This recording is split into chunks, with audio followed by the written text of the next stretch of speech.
Hello friends, स्वागत है आपका आपके अपने YouTube channel world of education में। आइए, जो एमसीक्यू से रिलेटेड हमारी पीडीएफ थी, पीडीएफ पार्ट 1, उसको हम डिस्कस करते हैं।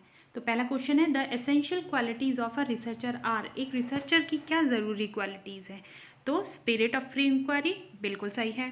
Reliance on observation and evidence, researcher हमेशा एविडेंस और ऑब्जर्वेशन पे भरोसा करता है, बिना एविडेंस और बिना ऑब्जर्वेशन वो कोई बात नहीं करता, तो ये भी सही है। सिस्टमाइजेशन और थियोराइजेशन ऑफ नॉलेज, ये भी बिल्कुल सही है कि उसे जो भी नॉलेज मिलती है अपनी रिसर्च से उसको सिस्टमाइज और थियोराइज करता है, थ्योरीज निकालता है उसको, and all of the above. तो answer is all of the above. Next देखते हैं, which of the following is the first step in the research process. Research process में पहला स्टेप कौन सा है? तो देखिए, सर्चिंग सोर्स ऑफ इंफॉर्मेशन, मतलब primary data, secondary data search करना, तो ये बिल्कुल पहला कदम नहीं है। सर्वे ऑफ रिलेटेड लिटरेचर, ये तो रिसर्च प्रॉब्लम का सेकंड स्टेप है। Identification of broad area of research, ये बिल्कुल पहला हमारा स्टेप है। And searching for solution to problem, ये बिल्कुल पहला स्टेप नहीं है। तो अब देखिए, next is which of the following is the method of qualitative research. Qualitative का रिसर्च का क्या मतलब है? जो डिस्क्रिप्टिव हो या जो व्याख्यात्मक हो, जिसको हम किसी नंबर्स में या किसी पैमाने पे रख के प्रदर्शित उसके रिजल्ट को ना कर सके, वो क्वालिटेटिव रिसर्च होती है। तो एक्सपेरिमेंटल, तो नाम से ही पता लग रहा है ये तो क्वांटिटेटिव है। एक्सपेरिमेंटल यानी कुछ इसके रिजल्ट हमने किसी पैमाने पे दर्शाए होंगे, जैसे ग्रेटर देन, लेस देन, है ना। तो next is normative survey. Normative survey क्या होता है? जिससे हम स्टैंडर्ड रूल्स, स्टैंडर्ड नॉर्म्स बनाते हैं जिस सर्वे से, तो ये भी हमारी क्या होगी? क्वालिटेटिव होगी। X post factor research, D option देखो, एक्स पोस्ट फैक्टर रिसर्च ये क्या होती है? ऐसी रिसर्च जो हिस्ट्री में या पास्ट में, बीते हुए समय में कोई इवेंट हुई है उस पे की जाती है, तो उस इवेंट का क्या प्रभाव रहा है वो देखने के लिए जो हम रिसर्च करते हैं एक्स पोस्ट फैक्टर रिसर्च कहते हैं। तो ये हमारी कैसी होती है हमारी? क्वांटिटेटिव। क्वालिटेटिव में कौन सी आ जाएगी हमारी? इथनोमेथोडोलॉजी। ये इथनोमेथोडोलॉजी क्या होता है? देखिए, ऐसी इस टाइप की रिसर्च जो कि सोशलॉजी की फील्ड में की जाती है, सोसाइटी से रिलेटेड होती है ये रिसर्च। और ये किस लिए की जाती है? इस रिसर्च में देखा जाता है कि जो पीपल है ना, लोग हैं, वो किस तरह से किसी सिचुएशन में फंसने पर अपनी लॉजिकल रीजनिंग का यूज़ करते हैं और उससे क्या अंडरस्टैंडिंग डेवलप करते हैं, कॉमन सेंस डेवलप करते हैं। क्या कहा मैंने? ऐसी रिसर्च जो सोशलॉजी के फील्ड में की जाती है, जिसमें यह देखा जाता है कि जो लोग हैं वो किसी भी सिचुएशन में, किसी भी प्रॉब्लम में आते हैं तो किस तरह से अपनी लॉजिकल रीजनिंग के बेस पर अपनी कॉमन सेंस डेवलप करते हैं। तो ऑब्वियसली जब ये सोशलॉजी से रिलेटेड है, समाज से रिलेटेड है, तो ये कैसी होगी? क्वालिटेटिव रिसर्च होगी। Which of the following is not common to experimental and ex post facto design of research? इनमें से कौन ex post facto and experimental research में कॉमन नहीं है? कॉमन नहीं है। कॉज एंड इफेक्ट रिलेशनशिप, ये कॉमन है, दोनों में होता है। एक्स पोस्ट फैक्टो में भी कॉज एंड इफेक्ट ढूंढते हैं और एक्सपेरिमेंटल में भी कॉज एंड इफेक्ट ढूंढते हैं। अब ये कॉज एंड इफेक्ट क्या होता है? देखिए, जैसे स्मोकिंग लीड्स टू कैंसर, यानी एक कॉज है, स्मोकिंग क्या है? कारण है, और कैंसर उसका इफेक्ट है। मैनिपुलेशन ऑफ इंडिपेंडेंट वेरिएबल, ये भी ठीक है, दोनों में हम करते हैं, मैनिपुलेट करते हैं इंडिपेंडेंट एक मिनट, ये ठीक नहीं है, बी ठीक नहीं है। मैनिपुलेशन ऑफ इंडिपेंडेंट वेरिएबल हम एक्सपेरिमेंटल में तो करते हैं, लेकिन एक्स पोस्ट फैक्टो में नहीं करते हैं। एक्स पोस्ट फैक्टो में क्यों नहीं करते हैं? क्योंकि ऐसी रिसर्च होती है जो कि पहले बीती हुई घटनाओं पर की जाती है। तो जो घटना बीत गई, जो इवेंट हो गई, तो उसमें आप क्या ट्रीटमेंट दोगे, क्या मैनिपुलेशन करोगे? बिल्कुल नहीं कर पाओगे। उसमें तो जैसे तथ्य हैं वैसे ही रहेंगे। तो आइए आगे देखते हैं। Delimitation of a problem means, delimitation, एक होती है लिमिटेशन, एक होती है डीलिमिटेशन। डीलिमिटेशन क्या कहते हैं? जब हम या रिसर्चर जानबूझ के अपनी रिसर्च को लिमिट कर देता है, लिमिटेड कर देता है। जैसे मान लीजिए मैं अगर कोई करिकुलम इफ़ेक्टिवनेस की बात कर रही हूँ कि करिकुलम स्टूडेंट पे कितना इफ़ेक्टिव है, लेकिन मैं अपनी रिसर्च सिर्फ और सिर्फ रूरल एरिया के स्टूडेंट पे करना चाहती हूँ, तो यहाँ मेरी रिसर्च डीलिमिट हो गई। यानी मेरी रिसर्च रूरल एरिया में तो एप्लीकेबल हो सकती है, जनरलाइज हो सकती है, लेकिन अर्बन एरिया में नहीं हो सकती, क्योंकि मैंने अपनी रिसर्च को लिमिटेड कर रखा है, तो इसे डीलिमिटेड कहते हैं। अब देखिए, what of research, why of research, result of research, drawing a boundary around it. सीधी सी बात है, D, drawing a boundary around it. ठीक है, मैंने अपनी एक रिसर्च के चारों तरफ एक बाउंड्री बना ली। कैरेक्टरिस्टिक ऑफ रिसर्चर आर, क्या है कैरेक्टर? साइंटिफिक नेचर, बिल्कुल होना चाहिए, साइंटिफिक नेचर होना चाहिए। प्रीजुडिस, पक्षपातपूर्ण, नहीं, ये नहीं है कि जो रिसर्चर है पक्षपातपूर्ण नहीं होना चाहिए, वो बिना बायस्ड नहीं होना चाहिए, बायसनेस से काम नहीं करना चाहिए उसको। डायरेक्ट टुवर्ड द सॉल्यूशन, बिल्कुल सॉल्यूशन ढूंढने चाहिए उसे। और जनरलाइजेशन, बिल्कुल। अब देखते हैं, which scientific method is also known as bottom up approach. Bottom up approach को मैं यहाँ पर डिस्कस नहीं करूँगी, क्योंकि मैं इस पूरे कॉन्सेप्ट को मैं एक वीडियो में बताऊँगी। यहाँ पर रिवीजन के लिए हम कर सकते हैं, आंसर में इंडक्टिव कह सकते हैं, रिवीजन के लिए, रटने के लिए कह सकते हैं, लेकिन अगर आपको इसको समझना है तो इसका ब्रॉड कॉन्सेप्ट है, जिसको मैं अपनी वीडियो में समझाऊँगी। Research is based on, research किस पे बेस्ड होती है? क्या बिलीफ पे बेस्ड होती है? बिल्कुल नहीं, मान्यताओं पे नहीं होती है। ऑब्जर्वेशन एंड एम्पिरिकल एक्सपीरियंसेस, बिल्कुल। देखिए, रिसर्च ऑब्जर्वेशन यानी आपने किसी चीज़ को ऑब्जर्व किया, निरीक्षण किया, या इम्पेरिकल मतलब कि आपने कोई अनुभव प्राप्त किया, उसके बेसिस पे आप रिसर्च कर सकते हैं। एंड सी, वेरीफिएबल फैक्ट्स, बिल्कुल सही है, ऐसे फैक्ट जिनको हम वेरीफाई कर सकें। तो बी एंड सी, तो यहाँ ऑप्शन डी हो जाएगा, B and C both. Research is search for knowledge in a, research knowledge की सर्च है, किस वे में? साइंटिफिक वे में, सिस्टमैटिक वे में, ओनली ए एंड बी। तो हमारा क्या आएगा आंसर? साइंटिफिक वे में भी एंड सिस्टमैटिक वे में भी। तो इसमें आंसर ए एंड बी, यानी कि आंसर डी होगा, A and B both. Newton give 3 basic law of motion, this research is categorise as, सीधी सी बात है, फंडामेंटल रिसर्च है। इसको मैंने आपको बताया भी था। फंडामेंटल रिसर्च ऐसी रिसर्च जिससे हम कुछ थ्योरीज निकालते हैं, लॉ निकालते हैं। A group of experts in a specific area of knowledge assemble at a place and prepare a syllabus for a new course. The process may be termed as, देखिए, कोई भी इस तरह की प्रोसेस होती है जिसमें लोग इकट्ठे होते हैं और कुछ प्रोड्यूस करते हैं। मैंने क्या कहा कि ऐसी कोई भी प्रोसेस, ऐसी कोई भी गैदरिंग जहाँ पे लोग इकट्ठा होते हैं और कुछ प्रोड्यूस करते हैं, चाहे करिकुलम प्रोड्यूस कर रहे हो, चाहे कोई कोर्स प्रोड्यूस कर रहे हो, या कोई टेक्निक प्रोड्यूस कर रहे हो, तो उसको हम वर्कशॉप कहते हैं। बाकी इसको मैं अपनी वीडियो में और कवर करूँगी कि वर्कशॉप क्या होती है, सेमिनार क्या होता है, कॉन्फ्रेंस, सिम्पोजियम, ये सब क्या होता है, इसको मैं एक वीडियो में बताऊँगी आपको। A researcher is generally expected to, एक रिसर्चर से क्या एक्सपेक्ट किया जाता है? तो देखिए, स्टडी द एग्जिस्टिंग लिटरेचर, बिल्कुल। Generate new principle and theories, बिल्कुल। Synthesising the idea given by others, ये थोड़ा सा। Evaluate the finding of study, ये भी ठीक है। अब देखिए, इसमें आंसर में आपको मिलेगा generate new principle and theories. अब ऐसा क्यों है? ऐसा क्यों है? एक मिनट, कहाँ गया? ऐसा इसलिए है ऐसा इसलिए है क्योंकि हमारे पास ये प्रॉब्लम हमेशा आती है, जब हम पेपर करने बैठते हैं हमें सारे ऑप्शन सही लगते हैं, तो उसमें से हमें क्या ढूंढना होता है, सबसे एक्यूरेट आंसर ढूंढना होता है। तो यहाँ एक्यूरेट आंसर क्या होगा, यहाँ पर generally generate new principle and theories.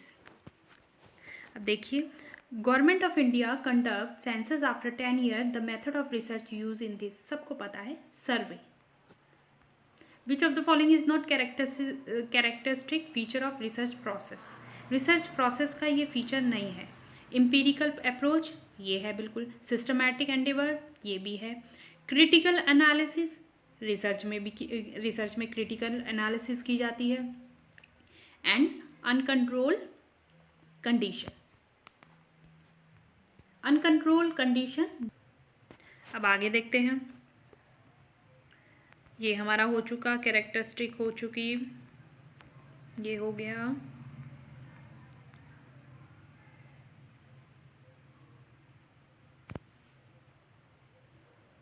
अब देखिए, विच of the following is not a criteria for a statement of a good research problem, good research problem को लिखने का इनमें से कौन सा क्राइटेरिया नहीं है।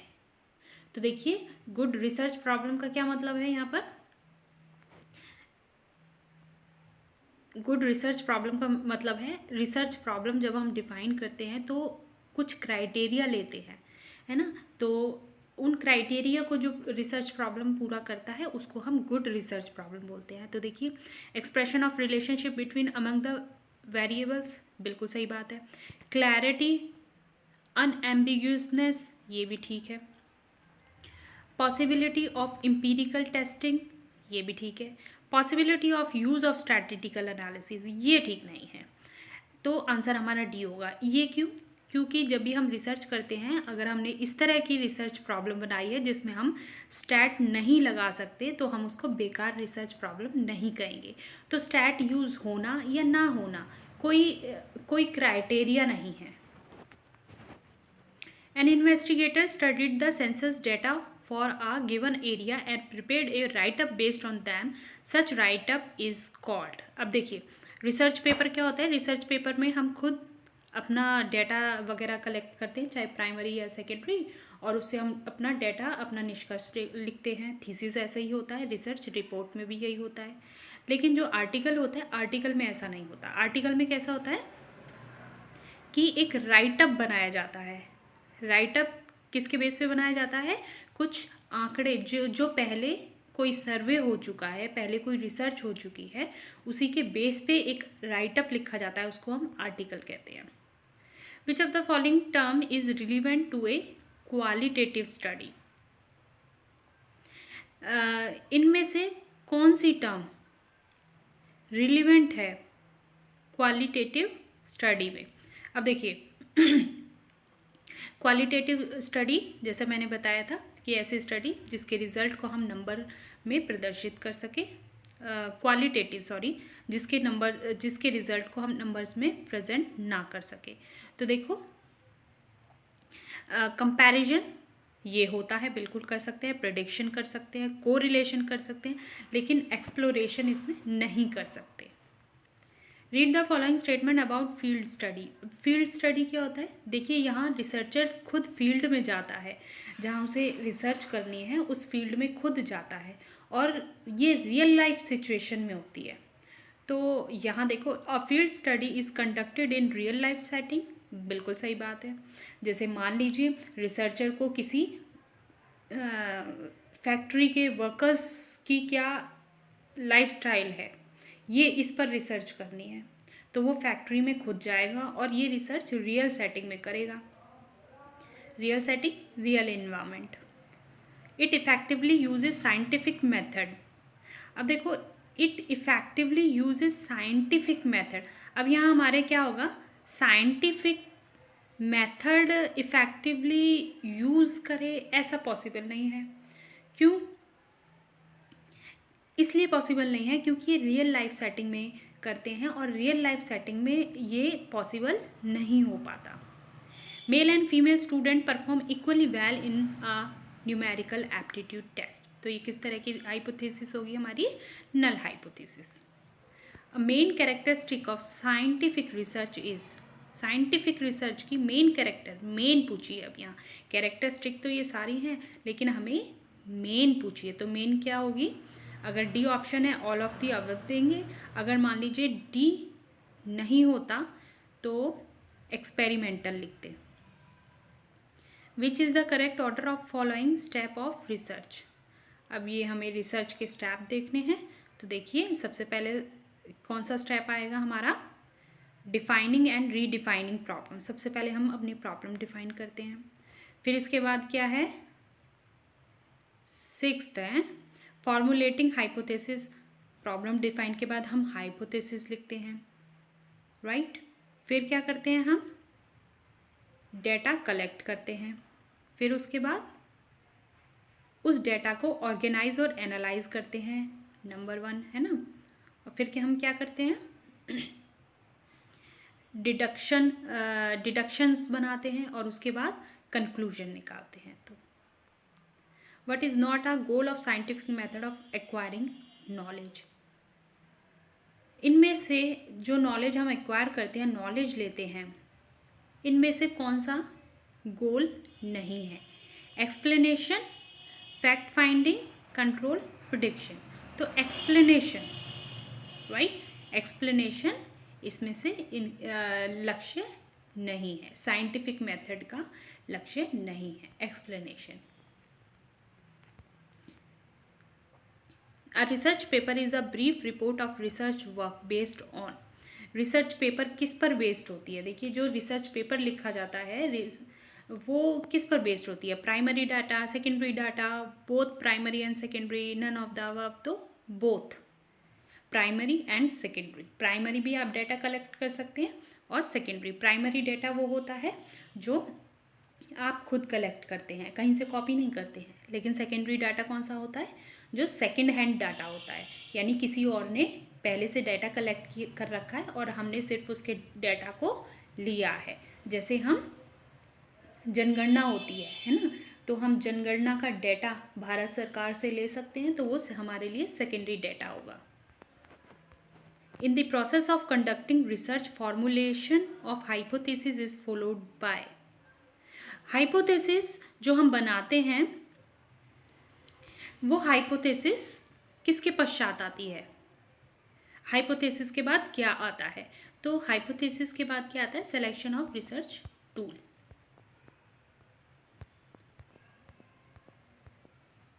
रिसर्च मीन,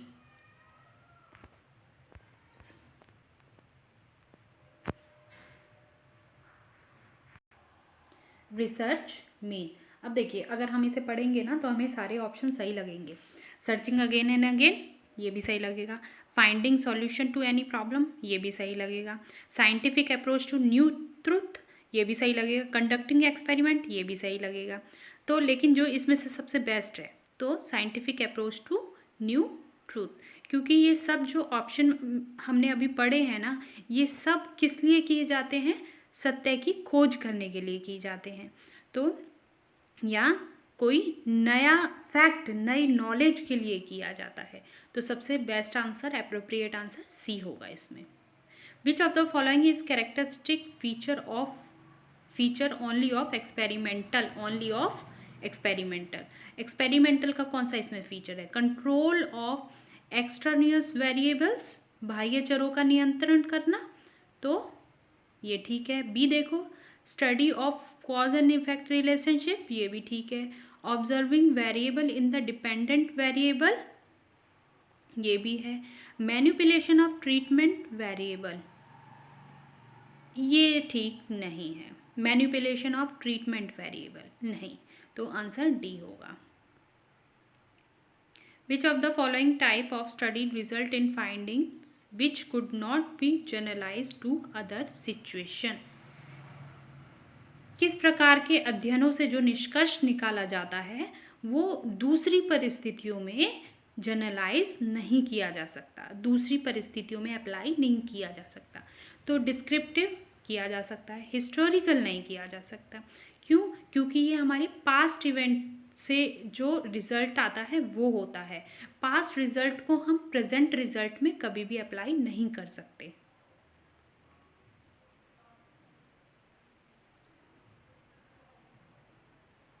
जब शोधकर्ता यह ज्ञात करने के लिए शोध करता है कि संस्थानिक प्रभाविकता के प्रति कौन सी प्रशासनिक शैली ज़्यादा योगदान करती है, तो ये किस तरह की रिसर्च होगी? बेसिक फंडामेंटल नहीं होगी, एक्शन रिसर्च भी नहीं होगी, डेली लाइफ से रिलेटेड नहीं है, अप्लाइड होगी, फंडामेंटल भी नहीं होगी। अब देखिए ये जो क्वेश्चन है, relationship between reliability and validity of a research tool, तो अगर आप ऐसे ही पढ़ेंगे तो ये रटने वाली बात होगी। ये भी बड़ा कॉन्सेप्ट, अच्छा कॉन्सेप्ट है, इससे काफ़ी अच्छे क्वेश्चंस आते हैं, तो इसे हम वीडियो में ही पढ़ेंगे, इसकी क्लैरिटी। ये हो चुका है हमारा, मैनिपुलेशन हो चुका है।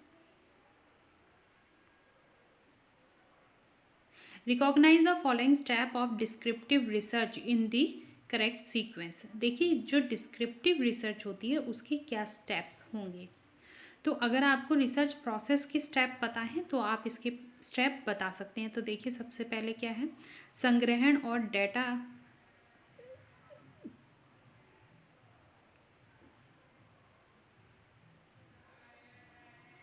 देखिए, collection and processing of data नहीं, ये तो प्रोसेसिंग, अगर हम कॉमन सेंस भी लगाएं तो प्रोसेसिंग हो रही है और प्रोसेसिंग किसी चीज़ के बाद होती है, तो पहला स्टेप तो ये हो नहीं सकता।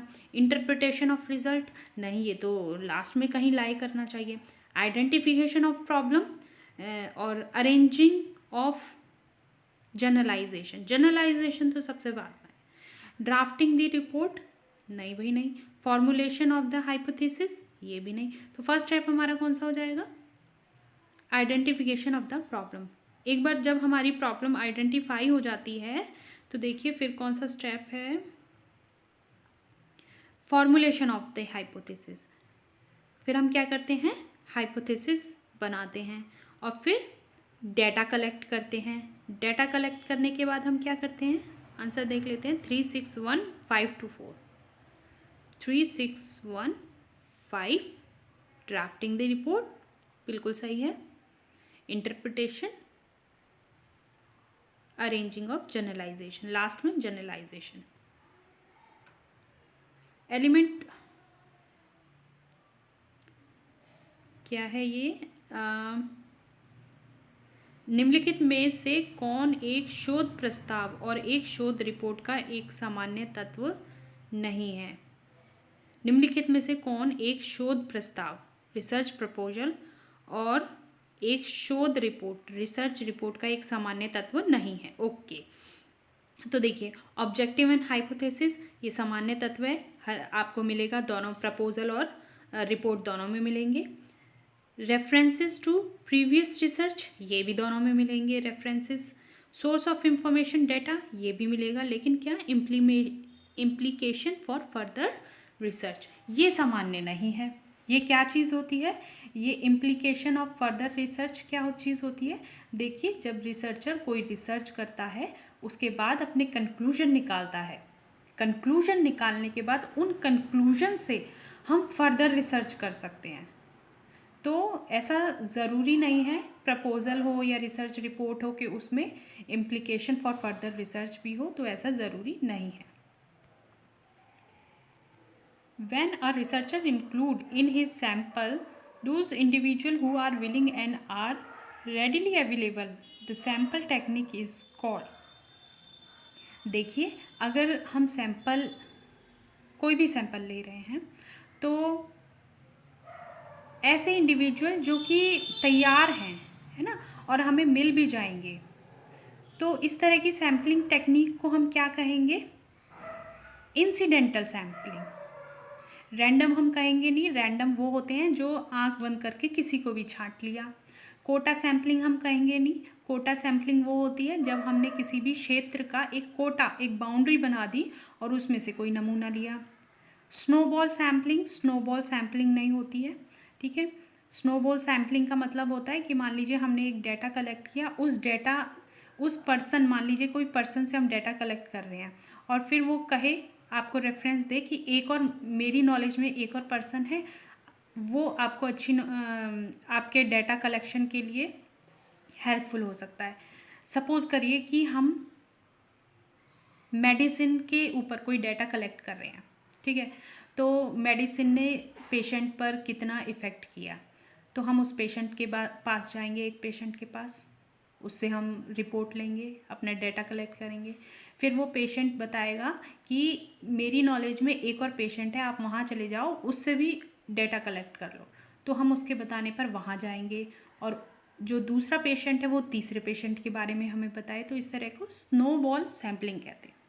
इंसिडेंटल सैम्पलिंग क्या होता है कि जब हम इस तरह की सैम्पलिंग कलेक्ट करते हैं तो क्या करते हैं कि जो इंसिडेंटल यानी अकस्मात जो मिल गया हमने वही डाटा ले लिया। जैसे मान लीजिए आप स्टार प्लस जो है, स्टार प्लस का इंटरटेनमेंट कितना अच्छा है कितना नहीं है ये जानना चाहते हैं, तो आप रोड पे चलते हुए किसी को भी पकड़ लेंगे, अकस्मात पकड़ लेंगे और उससे पूछेंगे कि आप स्टार प्लस को कितनी रेटिंग देते हैं, ठीक है। 2 कदम पे आप आगे चले, फिर आपको कोई मिल गया तो आपने फिर उसको पकड़ लिया। तो इस तरह की सैम्पलिंग को इंसिडेंटल सैम्पलिंग कहते हैं। तो ठीक है फ्रेंड्स, हम यहीं तक आज इस वीडियो को ख़त्म करते हैं। इसके बाद नेक्स्ट वीडियो में हम बाकी के बचे हुए पेपर को डिस्कस करेंगे। तब तक के लिए बाय बाय।